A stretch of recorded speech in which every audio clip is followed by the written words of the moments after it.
Hey y'all, and welcome to my show, Living Life with Leticia. Hey, if you are a first time viewer, then thank you for coming and joining my channel or viewing my channel. If you like it, then please like, share, and subscribe. Thank you guys that are back. I hope you can share this video with whomever if someone is in need of anything that I'm talking about, which you never know what I'm going to be talking about. But I'm going to start trying to put something together where you will know what I'm going to be talking about, because it doesn't make sense that you don't know what I'm going to talk about. So that way maybe you'll be more involved with me talking. Let's get into our morning devotion. The good news to others. That's John 13 through 15. I used to run a Bible school on Good Friday for children in the kindergarten through grade 5. And I would take them through all the Holy Week. We started by making palms and marching around the hall and finished with the Easter celebration. Our celebration of the Last Supper became our snack break. I would have the kids who wanted to be the apostles or Jesus to line up, and they were chosen at random to fill the spots. The one who got to be Jesus was very happy until he or she found out that he or she needed to wash the feet of the other 12 apostles. And yes, it was sometimes a girl who got to play Jesus. We have been chosen to be disciples, and this means that we are the face and hands and feet of Jesus on earth. Jesus depends on us to bring the good news to others, and most of the time that is by giving examples of how Jesus acted during his time on earth. And just like the boy or the girl who got to play the role of Jesus in the Bible school, not all is easy. Sometimes we need to do things that are unpleasant. Sometimes we need to, sometimes we can forget that Jesus washed the feet of Judas as well as the other 11. He did this knowing that Judas would betray him. When we are called to witness for Jesus, love and compassion in situations where we would prefer to walk away, we need to remember this example of Jesus. Our prayer today is, Lord, it is not always easy to witness love and forgiveness to others, especially when we think of the other person or group as unworthy. Jesus didn't think anyone was unworthy of his love. Help us to be more and more like Jesus. Amen. So let's talk about grown and gone. Well, I have had an empty nest we have had an empty nest probably now for the last 15 years. So it's nothing now. Empty nest is when your children are gone, your house is quiet, you don't have to worry about no one saying anything to you about anything that's within the four walls of this place, or you're not yelling, turn that music down, close the door, you in the refrigerator, go to sleep, get up, go to bed, wake up. Are you in the bathroom yet? Have you got your clothes on? Your bus is out there. They waiting on you. That's what I don't miss. However, I have grandchildren that has turned out just like their fathers.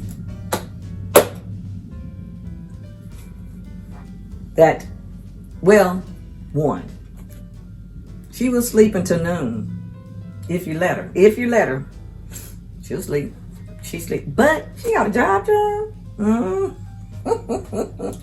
She has a job.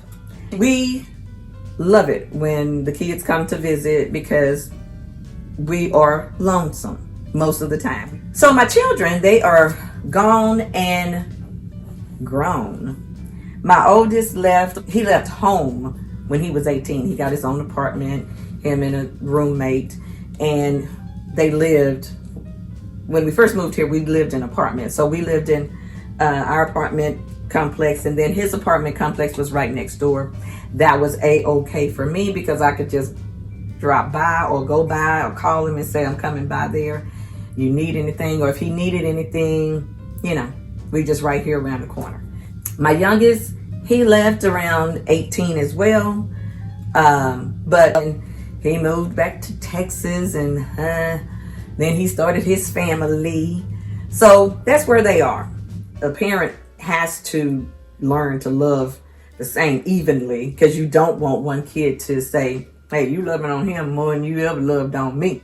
They are your children, but they all have individual needs, wants, loves, cares. You know, it's just, everybody is different. My grown men, they are 7 years apart in age. Me and my oldest, we talk about now how he used to always try to kill his little brother.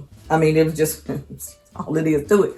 He hated him because, you know, when a child has been the baby for 7 whole years and ain't nobody come along to take none of his stuff away, it's just been him, and then this other little sucker pops up. It is not good for the other little sucker that popped up. And even 7 years, sometimes it's 2 years, sometimes it's a year. You don't want nobody else coming along. Don't nobody want nobody else coming along. Nobody wants that.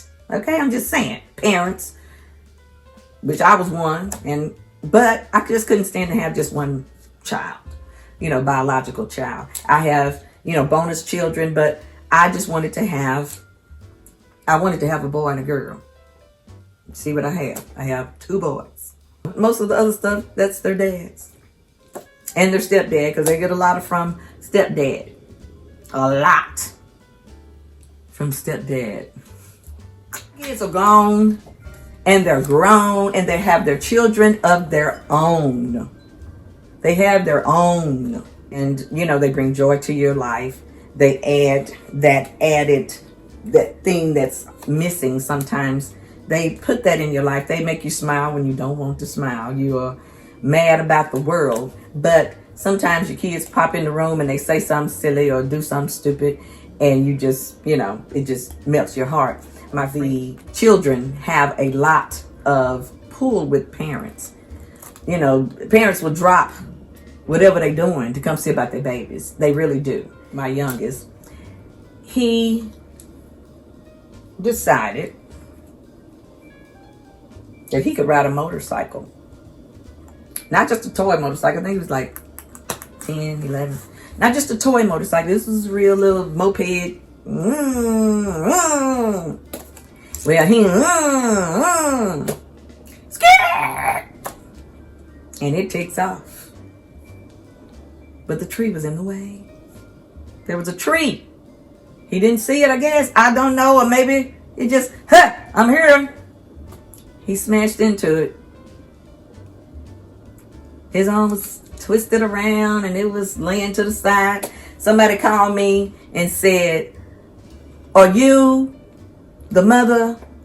And I said, of who? And he said, of you. And I said, oh no, oh no. And I dropped everything and I left. I left Dad. He was still in the house. He was putting on his shirt and shoes, child. I was already at the scene of the crime. Okay? I was there. Because they called me and said, your baby has had an accident. And I didn't even know where it was. I just heard sirens. And when I heard sirens, oh. Yeah. No. That is not a good sign for a parent to have sirens going for their child. Well, it turned out where he really wasn't hurt that bad. He was, all of this right here was scraped off his face. There was no skin. His wrist was broke. But that was it. That was one time. Second time. No, actually, he done had so many near calls, I can't even. One of them was he was driving his little probe.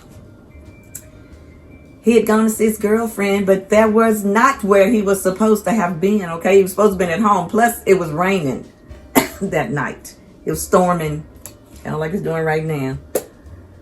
And he's trying, I guess, hurry up and come on, get home, so I won't be saying whatever. And he hit a puddle. Hydroplane. Boop, boop, boop. In a ditch. Upside down. Someone calls me. I left old dude again. I'm sorry. You too slow. By the time the ambulance got there, I was there. And he was out the car. And I thank God that all he had was a scratch. So I told him the Lord has been looking after you ever since you've been born. I grandparent from a distance when I can, when they allow me to. Sometimes, I'll know what's going on and I'll put him on the phone. We're going to talk to him. I don't know if that works or not. Or, we have called and said, hey, you better straighten up or else. I'm just saying. They gone and grown. I'm glad. Now, every once and again, we got to help them out every once and again. Ain't nothing wrong with that. But at this point in life, we are retired. Well, I am. He's retired but working. I mean, whatever you want to do is okay. However, I don't want to do that. I don't want to work. I want to stay at home and talk to y'all. Because, see, when it's raining and stuff like that, I can't be out there. Sugar melts in water. I just want to let you know that there is hope for your teens. I know they're going through their hormones right now. I know, but, you guys have done a marvelous job, as much as you could do during this COVID season. For the last several years, y'all been teaching at home or letting the kids stay at home. I'm going to tell you this. If they were my kids, I'm sorry. They wouldn't have made it. They wouldn't have lasted this long.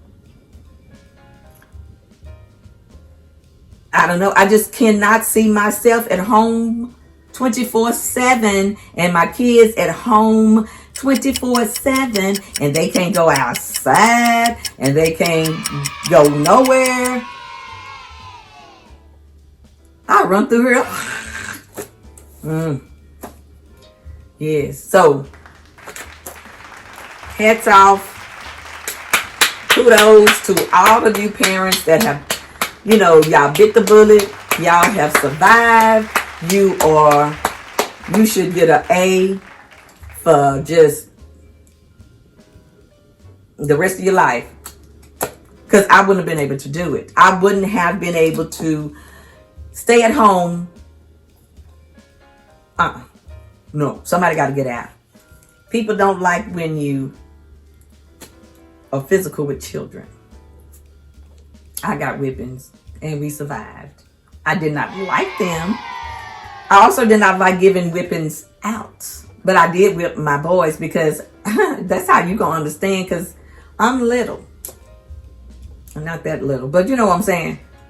I don't care how tall I am. You're gonna respect me. That's just my, do not play that. Yeah, every once and again, I've had to, bring them back. Slap them. Do you realize who you talking to? I don't play. And then they realize, I'm talking to my mama. She don't play.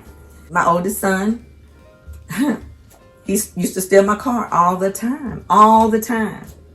And I didn't realize it until one night. We were at my mom's. She came in.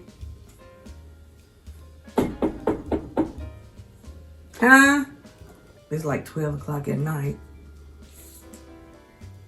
I think your card's gone. So I jump up. I'm frantic now because my car done got stole. I'm getting ready to call 911. Don't call the police. Why?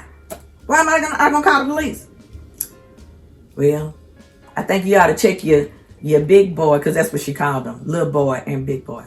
I didn't care, because I knew exactly who you're talking about. Sometimes I forget their name. Oh well. Whoever you are today, come on in here. You know who I'm talking to. But you ought to check your big boy's bed. I'm like, what does that mean? Because I ain't catching no hints. It's 1 o'clock in the morning. I go look in his bed. It's all puffed up. It's bigger than what he is. He got pillows in there. This is plenty.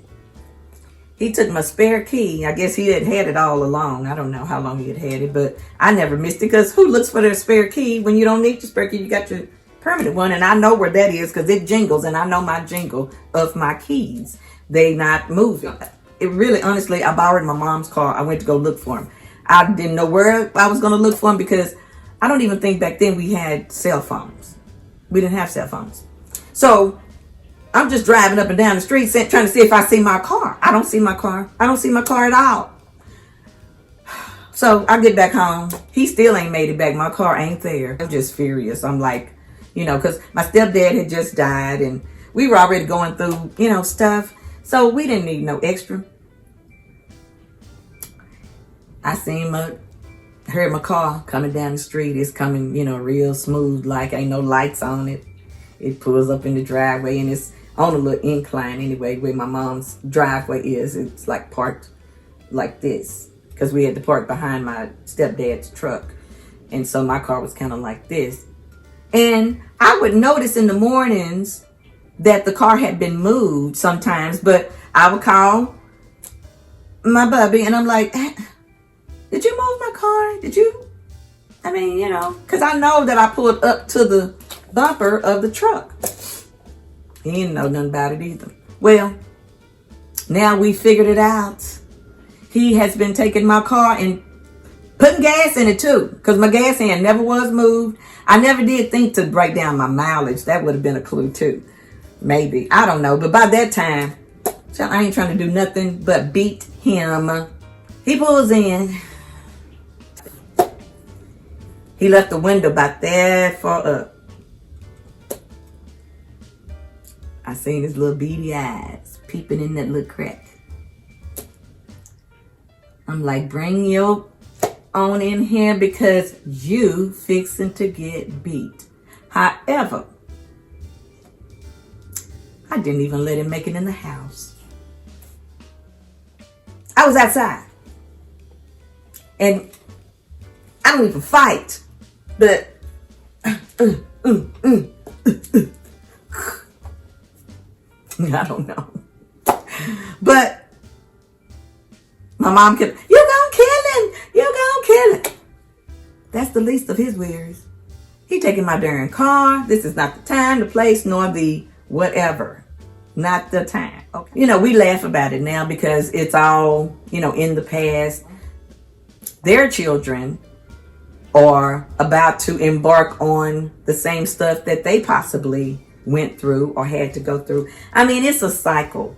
We raise our children the best that we know how. We raise them in the church. We raise them to pray. We raise them to be thoughtful and kind and loving and, all the things that you can try to teach a child to be and not to hate. Try to teach from our mistakes. I did so many things when I was a kid. Still half the stuff my mom don't know. Sorry, Mom. But hey, I didn't care. I mean, I cared, but I wasn't a bad kid. But I was just always doing something. Or maybe I was bad. I don't know. My mom never did tell me. She never said, well, child, you was a bad child. She never said that. But I knew I wasn't perfect and wasn't good always. I know I did things and made mistakes. But I learned from those mistakes, some harder than others. Some I learned, just by trial and error. Some I learned, the easy way. Some I learned the hard way. But I learned it nevertheless. My kids did also. They are thriving men with families of their own. They're going to have to figure out how to monitor and keep them off of so much social media. I mean, that's a job. That's a job in itself. trying to keep your kids off of social media as much as possible, because too much phone time is really not good for even us as adults. We don't need to be on the phone 24/7 of our day. 10 hours of your day you spent on the phone. Was you at work? Because if you weren't at work, you spent all that time talking. You needed to have a job that would allow you to get paid for all that talking you was doing. That's a lot of talking. Be on your phone, but know when to get off of your phone. You telling them, get off your phone, or give me the phone because you own it too much, or you only have 2 hours a day on the phone, or however long the phone time is, whatever that is. Play your own rules. Play with that's your rules. You gave it. That's your stuff. We got one that's getting ready to start driving soon. We already letting her, drive around in the car and stuff like that. So y'all better start watching out for your keys. Watch out for your kids. Hide your kids, hide your keys. Because they stealing keys and stuff these days. And they stealing kids too. So y'all got to watch out for them too. Kids don't always do what you think they should do. And they not perfect either. And we are not perfect parents. We have some faults as well. We don't know what we're doing. There's no parent in this world that can say 100% for each child that they have, each attitude that they have, that they know 100% what they're doing, because they don't. They don't know. And if they say they know, they're lying. Try not to emphasize so much on the stuff that you don't want them to do. Emphasize on the things that you want them to do in a subtle way, not pushing it on them, but just saying, hey, you would be good at blah, blah, blah. You would be good at this, or you would be good. Have you tried? And maybe it'll get them off of the other stuff that they are attempting to do on the internet. They curse and stuff on there. I just didn't imagine. I couldn't imagine, me allowing my child to listen or to be involved in that. I would probably have a problem with that. I'm from the old school, I guess. I don't know. I used to buy the parental controlled CDs and stuff. I didn't buy anything that had cursing. And my youngest started downloading music. It would have cursing on it. But we're not finna listen to that. You're not finna listen to that. Not with me. Not that I'm driving. Or not you. Because he had a habit of, he bring 5, 6 CDs. I had a 6 CD changer. And he'd bring the CDs and put them in my car. I guess he won't listen to some good music. My music ain't good enough, I guess. I'm listening to too much Kirk Franklin. Yes, I love Kirk Franklin. I'm sorry. God's Property. All from the beginning to now. But anyway, and I'm not sorry about it, because, hey, he preaching the gospel, and he's talking to the young people. He's doing what a lot of us wish we could do, which is have a communication, an open dialogue with a young person. And they ain't talking very much these days, because they in their phone, they texting, they looking at TikToks and YouTubes. So they not listening very much to you while you talking, because they already preoccupied. And so my little grandbabies, she ain't even 2 yet. She knows how to go in my phone. I'm like, how did you open my phone up? I don't even know how to do that without looking at it. And her face don't look like mine. I gotta look at it before it does whatever. She in it and trying to, and people, they too advanced. So they come in here, they beam them down, knowing all this information about computers and whatnot, phones and tablets and stuff. They come in with that information, that knowledge. I don't know how they do it these days, because if we can stop and put our phones down, put our devices down for a bit, and have a real live open communication time with your significant other, your children, your parent, your boss, your coworker, talk. I hope you guys have gotten a little bit out of this talking about our grown and gone with children of their own. Please like, share, and subscribe. If you are visiting for the first time, I'd love to see you again. I love you guys. Be blessed and be a blessing. Deuces.